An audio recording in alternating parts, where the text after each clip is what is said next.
Sabe um negócio que é muito louco de escravidão? Que isso também entrou na minha vida, esse negócio ano passado. Ele vai falar, falar. Não fala. Vou falar, Então lógico, fala. a gente tá conversando aqui, Tô vou brincando. falar, ué, lógico. Mas entrou na minha vida o ano passado isso aqui. Eu vi um filme, não sei se já viu, chama Mulher do Rei. Mulher do Rei. E depois eu até fui atrás pra saber se rolava isso mesmo. Eu imaginava que na escravidão os europeus iam na África, capturavam os negros, vinha aqui e vendia Pra quem quiser pros brasileiros, tal, né? E a gente foi escravizou essa galera toda. Mas nesse filme que me despertou, eu falei assim, fui atrás pra ver. Os negros da África, eles negociavam eles mesmos, vendiam eles pra se tornar escravos. E eles sabiam que tava vendendo. Sabe, é tipo assim, é como se o cara entrar na sua casa e seu pai pegar e te vender. E falar assim, ó, toma minha filha aqui que ela vai ser escrava, sabe? Seu pai te vender. Ah, porque tava passando fome, por causa disso. Não tinha esse rolê. Não tinha esse rolê. Trocava por arma, essas coisas. Né? Tinha uma tribo toda organizada lá. E o pessoal ia lá. Eu acredito que em algum momento eles poderiam pensar assim, pô, se não rolar isso aqui, a gente vai usar a força e vai escravizar do mesmo jeito. Mas não aconteceu isso aí. Aconteceu uma negociação mesmo, ó. Vamos comprar Mas quando aqui. chegou no ponto dessa negociação, não justificando que isso aí... Mas quando chegou no ponto dos próprios negros pegar alguns negros e negociar e organizar essa dominação branca, né, na África, eles sofreram invasões.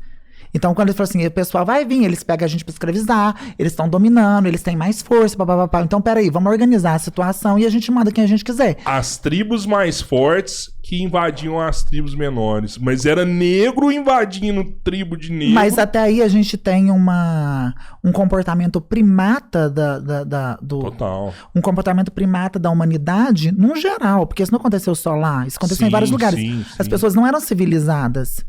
O que nós estamos dizendo é talvez, não que seja justificado isso, e muitas pessoas talvez já apoiou a escravidão, já apoiou a atrocidade, seguindo um conceito social. A Bíblia, a própria Bíblia, tinham trechos que aprovavam a escravidão, que eram de acordo com a escravidão, que foram Sério? retirados. Existe sobre isso. Eu já li. Bíblia? Depois você procura, você pesquisa com mais profundidade. vou olhar Inclusive, agora. tinham trechos bíblicos, porque a Bíblia já sofreu muita alteração. Você fala isso, as pessoas, assim, os cristãos muito fechados, nossa, a palavra de Deus e papapá. Eles defendiam a escravidão. Era de acordo. O escravo tinha que ter obediência ao seu dono. E tinham trechos bíblicos que defendiam isso, que foram incluídos de acordo para a dominação. Então, o que acontece? Voltando ao negócio dos escravos. O que acontecia naquela época, eu não sei porquê, também não consigo justificar, não consigo explicar. Não tenho um entendimento total. Já ouvi, já li alguns artigos que falaram sobre isso. Mas a gente está falando de hoje, do entendimento que a gente tem. A gente sabe que aconteceu essa coisa da escravidão. Se foi uma coisa necessária ou não para o mundo, para a sobrevivência daqueles povos daquela época, foda-se, passou, não é bonito. Mas hoje a gente tem entendimento, hoje a gente tem civilidade, hoje a gente tem consciência do que os descendentes dessa raça passaram. Vamos falar de escravidão no Brasil. Existe escravo até hoje, você sabe disso, né? Com Existe certeza. escravo até hoje. Mas vai lá na China pra você ver. A gente tava com um escritor aqui, o Clécer Cavalcante. Ele escreveu um livro que chama A Dama da Liberdade. É de uma mulher que, tipo, em 2010, ela saiu o Nordeste inteiro, entrando em fazenda por fazenda e pegando pessoas que trabalhavam como escravas e libertando. Ele tem a foto de uma galera, assim, tipo assim, mais de 1.000 pessoas, uma do lado da outra, assim, que essa mulher soltou. Sabe? É um negócio absurdo. Até hoje tem escravo no Brasil. Existe uma escravidão moderna também, e existem pessoas e classes no Brasil que são escravas do sistema. Então elas vão ficar naquela camada de escravidão. E eu acho que uma igualdade social é muito utópica. Mas a gente precisa, pelo menos, diminuir um pouco a desigualdade. pelo menos elevar um pouco as camadas mais baixas para ter uma situação melhor. Então, quando a gente está falando sobre escravidão, é como, por exemplo, às vezes eu falo sobre isso e alguém fala o que você falou, os próprios negros escravizavam os negros. Sério? Já te falaram isso aí? Já? Horrores. Sério? Assim, eu falei, vai se fuder. Não é possível. Mas assim, muitas pessoas já falaram isso. É verdade. Não. Dizem que é verdade, realmente, eu acredito, não duvido, não.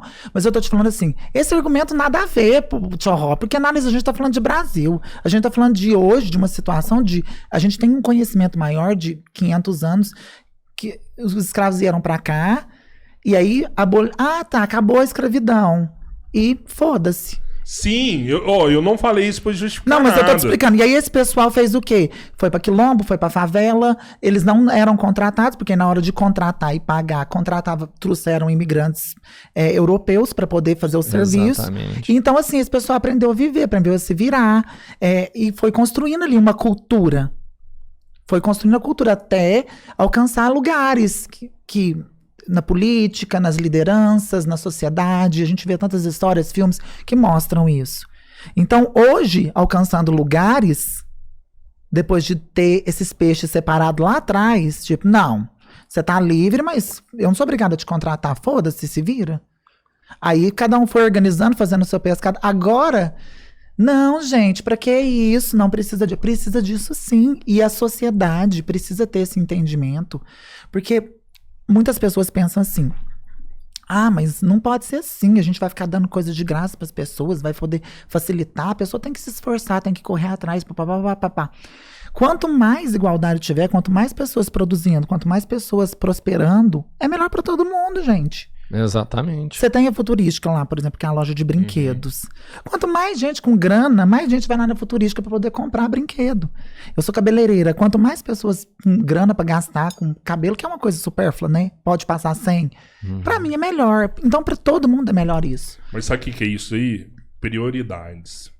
Eu boto fé que tem muito a ver com isso aí, sabe? Em que sentido você fala? E enquanto a gente nós, brasileiros, não estabelecermos prioridades, a gente nunca vai resolver esse problema, sabe? Sempre vai ser um problema e sempre vai aparecer mais problema.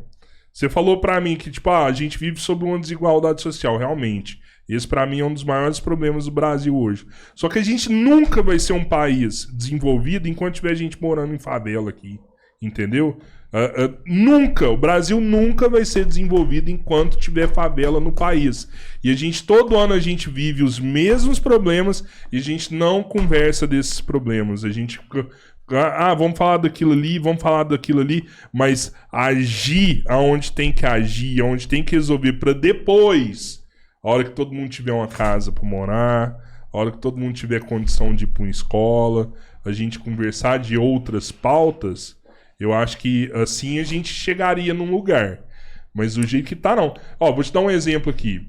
Acabou o carnaval agora. O que aconteceu de desastre no Brasil agora? Teve aquela tragédia em São Paulo, né? Em São Paulo. Das enchentes e tal. Ano passado teve também? É tanta coisa que eu não me recordo. Teve também. O ano passado também teve. O ano retrasado também teve.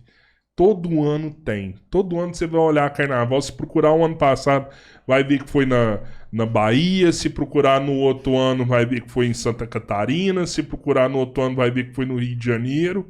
Todo ano tem desabamento de terra aqui no Brasil. Morre uma pancada de gente. É o povo que tá na favela. E aí, velho, todo mundo fecha o olho pra isso e ninguém faz nada. Ninguém faz nada. Assim, quando a gente fala sobre a favela e tudo, a minha visão é muito longínqua, assim, eu não tenho muito entendimento sobre... Sim. Porque, assim, eu nunca fui numa favela, né? Sério? Eu já vi uma favela no Guarujá, quando eu fui no Guarujá, assim, fiquei passada. Falei, gente, como é que a pessoa mora desse jeito? Nossa, que agonia, isso vai cair.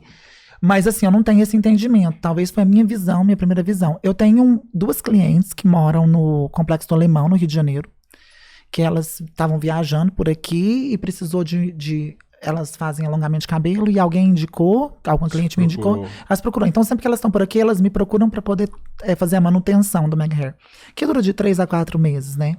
Então, assim, eu já conversei com elas, as 2, inclusive uma que trouxe a outra, né? Sobre como que é a vida na favela, assim. E o relato delas a experiência delas, que elas me falaram que é maravilhoso, que elas adoram morar na favela, que é um lugar bom, que não é como é colocado nas manchetes de jornais, que não funciona daquela maneira. Assim, elas me disseram, Beth, você tem que ir lá no Alemão. Nossa, tem muitas amigas da gente que põem cabelo, que de repente eu quero levar pra você fazer lá, pra você passear. Aí eu, aquela visão lúdica, queria ir num baile funk pra ver como que é. Não, você pode ir de boa, você vai ser super respeitada por ser trans, lá não tem isso. Me contaram coisas que eu fiquei boba de pensar assim, gente, será que é isso mesmo? E a gente tem uma outra visão disso, porque eu conheço favela do jornal. Tem muita gente hoje que romantiza a favela no Brasil, né? Não Pega artista que vai na favela e faz clipe e tal, favela venceu, mas, pô, a gente não pode fechar o olho pra isso ali, que lá é um puta de um problema. Não, eu assim, acho que a questão de... É um problema. A questão de segurança, de estar podendo olhar as condições tipo assim, de desastre, isso aí tem uma propensão. Isso aí tem profissionais, pessoas que dedicam a vida para estudar isso. Não só em favela, porque, por exemplo, eu vi naquele desastre lá que teve casas de luxo que foram atingidas. Então, assim, não deveria estar naquele lugar, né? Não deveria... Então, assim... Não é questão da favela, é questão disso. Agora, eu não sei também se a favela, todas as favelas têm esse risco de desabamento, se todas as favelas funcionam dessa forma. Eu não sei se é assim. Foi no Vidigal, não foi? Que teve um deslizamento ano passado? Em algum lugar assim? Todo ano tem. Parece que agora você tá falando, eu tô lembrando. BH teve também. Então eu não sei se o problema é essa favela, se seria isso. Porque eu não entendo de favela, sinceridade, assim. Mas eu só sei que...